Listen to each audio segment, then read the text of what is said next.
Northwest Airlines Flight 255 crashed minutes after takeoff from Detroit's Metro Airport in 1987, killing 154 on board and 2 on the ground, but leaving behind one small miracle. That miracle was a 4-year-old girl named Cecilia Cichan, whose married name is now Cecilia Crocker. That indeed was a miracle because no one else survived that fateful day. What happened?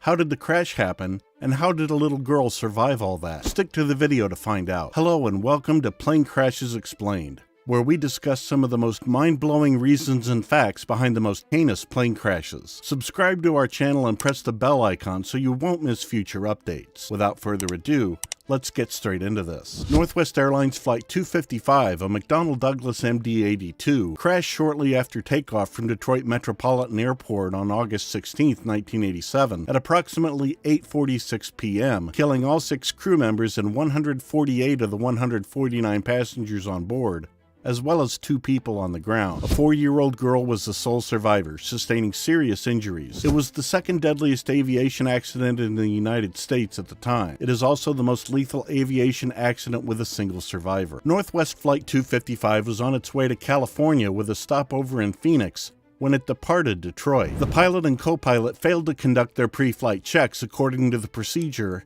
as the DC-9 Super 82 taxied out to the runway, and as a result, the takeoff warning system was never activated. Later, it was speculated that the pilots were rushing through the checks to avoid impending bad weather. A breakdown in communication between the pilot and co-pilot resulted in a fatal error when neither extended the wing flaps before takeoff. The extended flaps act as a lifting surface on the wing's trailing edge. The plane lifted only 40 feet off the ground as it rushed down the 6,800-foot runway, when it should have been 600 feet in the air. The plane collided with lampposts and a rental car office at the end of the runway. The plane then crashed half a mile away on the road. The plane collided with a car on the Interstate 94 bridge in Romulus, killing both people inside. At 200 miles an hour, the plane lifted off the runway and began to roll from side to side just under 50 feet above the ground. The MD-82's climb rate was greatly reduced due to the flaps not being extended, and the plane's left wing collided with a light pole in an airport rental car lot about 2,760 feet past the end of runway 3C.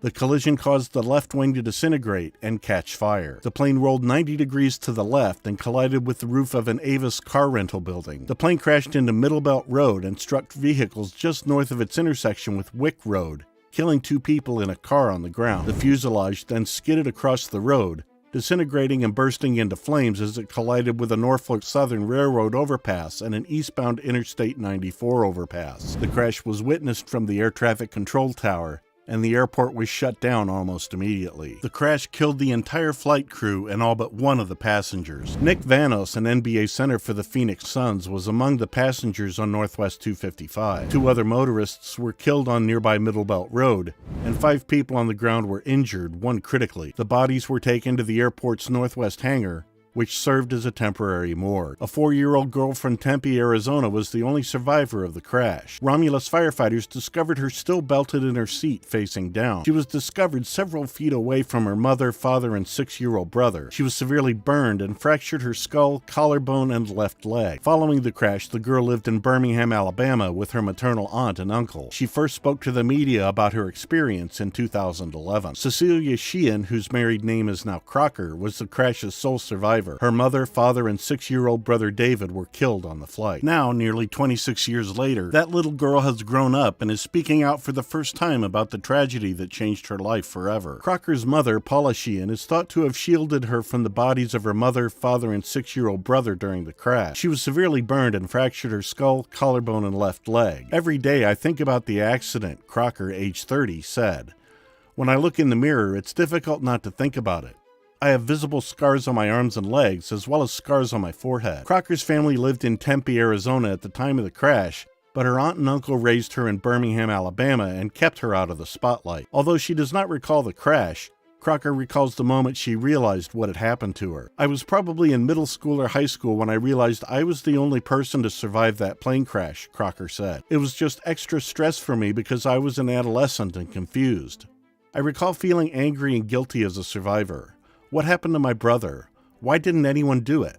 Why me?" Crocker is one of 4 lone survivors of airline crashes featured in the new documentary Sole Survivor, which will be released in theaters this August. George Lamson, the only person found alive after Galaxy Airlines Flight 203 went down in Reno in 1985, is also featured in the film. The documentary follows Lamson as he connects with the few people who understand what he went through. Another of these individuals is John Polhenke, the co-pilot of Comair Flight 5191, which crashed seconds after takeoff in Lexington, Kentucky in 2006. Even today, he says he suffers from survivor's guilt. "I've cried harder than any man has ever cried or should be able to cry," Polhenke explained.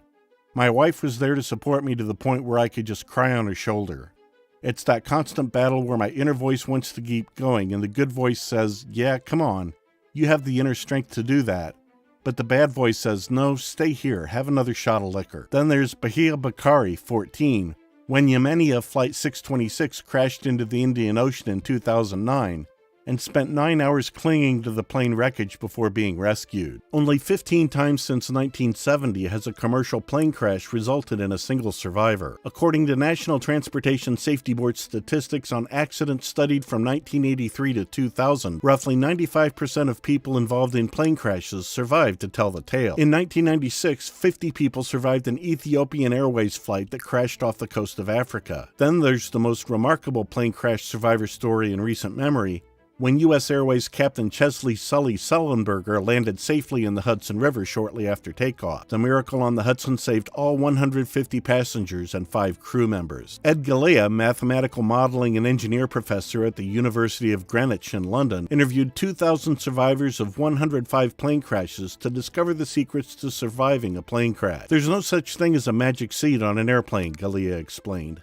"There's no single seat on the aircraft that is the safest." The Discovery Channel's Curiosity plane crash investigation assembled a team of experts who outfitted a 727 jet with cameras, sensors, and test dummies before intentionally crashing it in the Mexican desert to see if there are ways to help passengers survive when tragedy strikes. It is a lifelong struggle for those who survive plane crashes to understand why they survived while others died. No matter how many measures you take for safety and security, there's always a leak. Even the smallest one can cause the biggest disasters of all time. So sometimes, all you can do is prepare yourself for the upcoming tragedy. That's all for today. If you found this video interesting, give us a thumbs up, and don't forget to share the video with your friends and family. Thank you for watching.